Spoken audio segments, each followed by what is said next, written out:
is the American scene, a vast panorama of changing patterns, fashioned by the skill and toil of planting and harvesting, the strength and power that dug riches out of the earth, the faith and courage that built huge mills and factories, the vision and initiative that built our railroads, setting the tempo, the strong, throbbing rhythm that is the pulse of a mighty nation.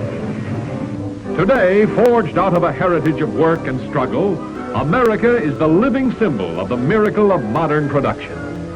Behind that miracle is a story, a distinguished and continuing chapter in the annals of American progress and prosperity, the story of the American railroads.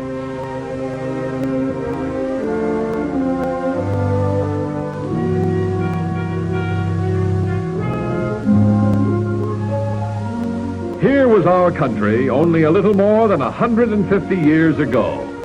Vast in territory, rich in natural resources, a land where opportunity waited only for men to come and grasp it. But in all its myriad forms, opportunity lay fallow. Lacking was the one basic vitalizing factor: adequate transportation. Economic progress has always been geared to the development of efficient transportation. What good vast territories if people could not reach them? What value fertile farmlands if crops could not be delivered to important markets? How could industry take root and expand without dependable, low-cost means of transporting raw materials to factories and finished products to consumer markets? And then, a little more than a century ago, came the impetus, the railroads, providing the spark to light the torch of development and progress. Here at last was the dynamic force needed to transform a young and sprawling country into a great and powerful nation. The history of America and the history of transportation by rail became integral parts, one of the other, each drawing strength and stature from the other. Railroads meant people. People meant farms, settlements, and then great cities and industries. Time and distance, once the barriers to economic progress, were conquered by the flanged wheel on the steel rail, binding the country into one strong, rich, unshatterable unit.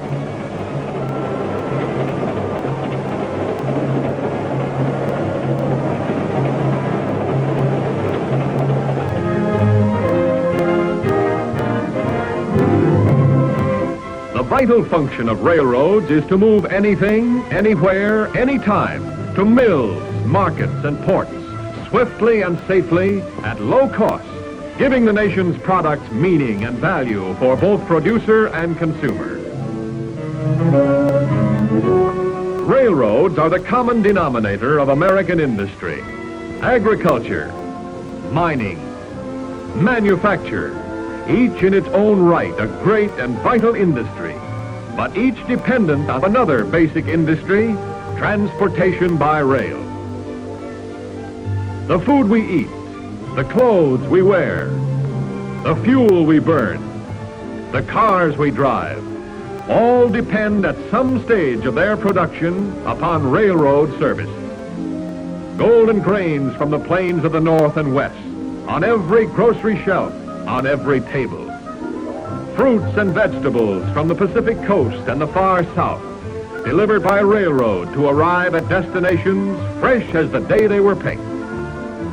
Coal from Pennsylvania, from Kentucky, from the Virginias, Illinois, and a score of other states, transported to thousands of factories and millions of homes all over the land. Copper from the mines of Montana, Arizona, and Utah.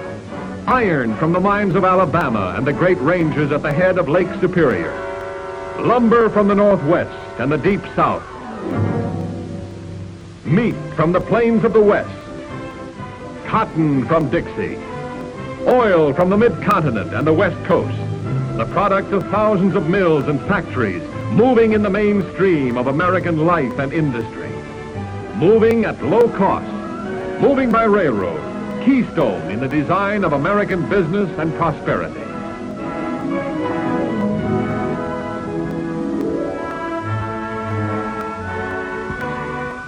America is more than wheat and coal and iron and steel. America is people, a dynamic people, always on the move, forever reaching out for new things to do, new places to go, new things to see.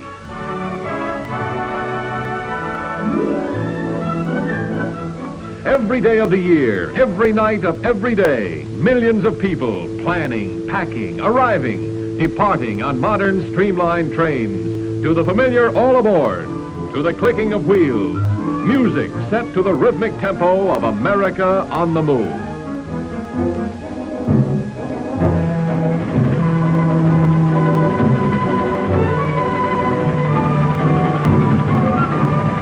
To accommodate the nation's travelers, the American railroads are constantly at work, building finer, faster, more modern trains. The last word in streamlined comfort and spaciousness.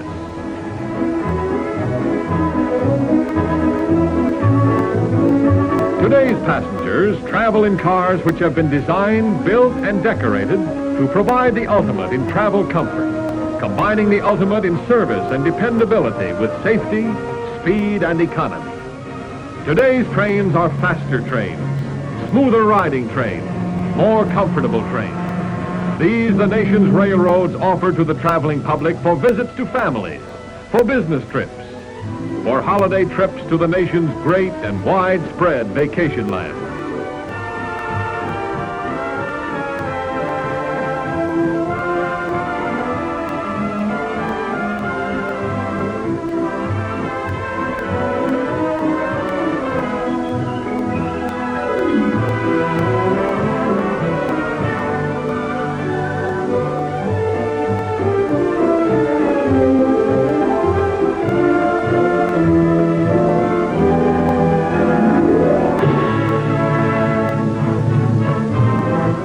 Transporting people and products at an average charge far lower than any other form of transport is the chief job of the railroads of America.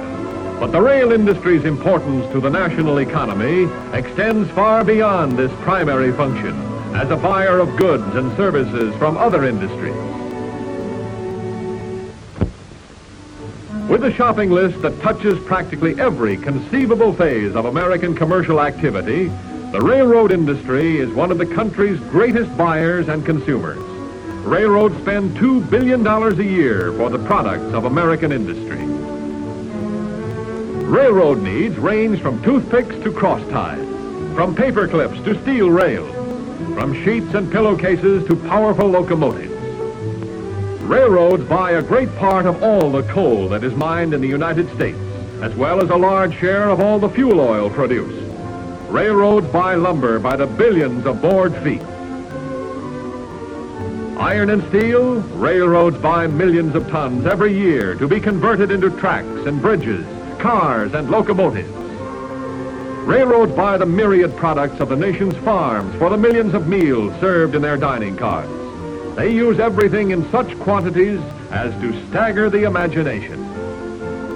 And their purchases, translated into terms of dollars and cents, help to enrich every facet of the nation's economy. But essential as railroads are to the economy of the nation, they are even more vital to its defense. The first line of American defense is the country's combat forces, the men who fight on land, at sea, and in the air. Back of these fighting men are the organized military services, which put in their hands the arms, the munitions, and supplies which they must have. Behind these military services stands the productive power of the most richly productive economy the world has ever seen. And basic in that American economy are the American railroads, truly Uncle Sam's arteries, through which there flows most of the great life stream of goods and food and fuel that keep our country sound and strong. When the rumble of international tension swells to ominous proportion, then more than ever it is to its railroads that the nation turns.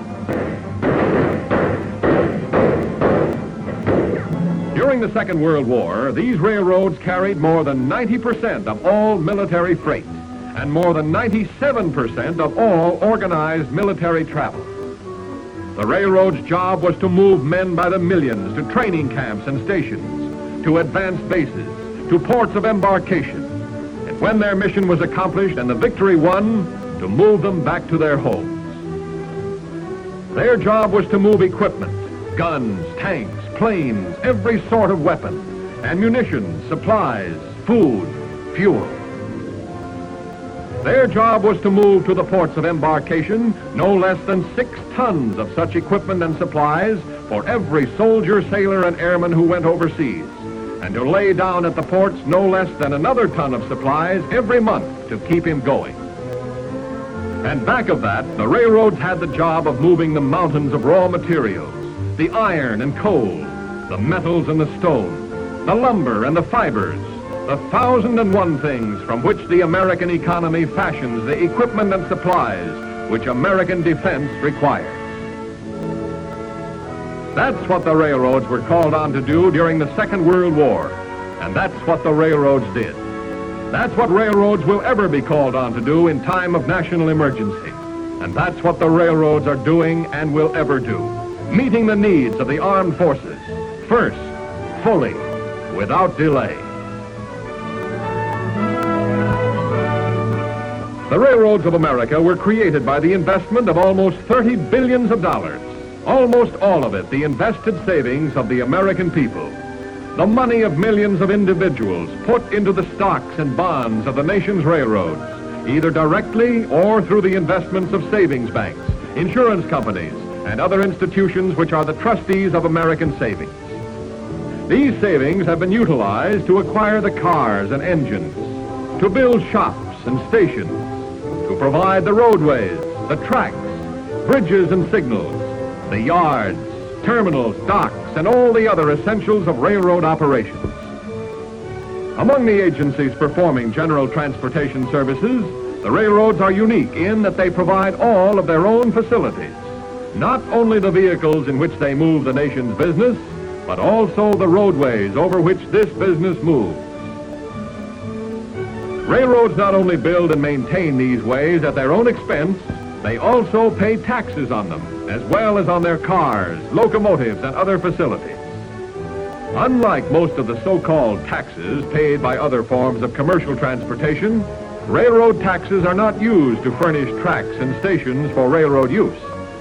Railroad taxes go to help support the armed forces, the public health and safety, the general services of government, even to help build and maintain the highways, the waterways, the airways, and the airports used by competitive forms of commercial transportation.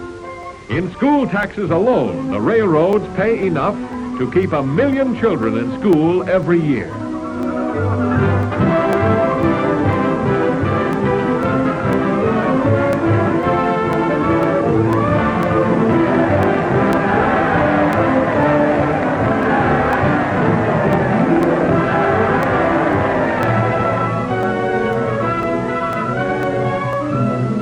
So there you have the American railroads, created by the individual efforts, the pooled and invested savings of the American people.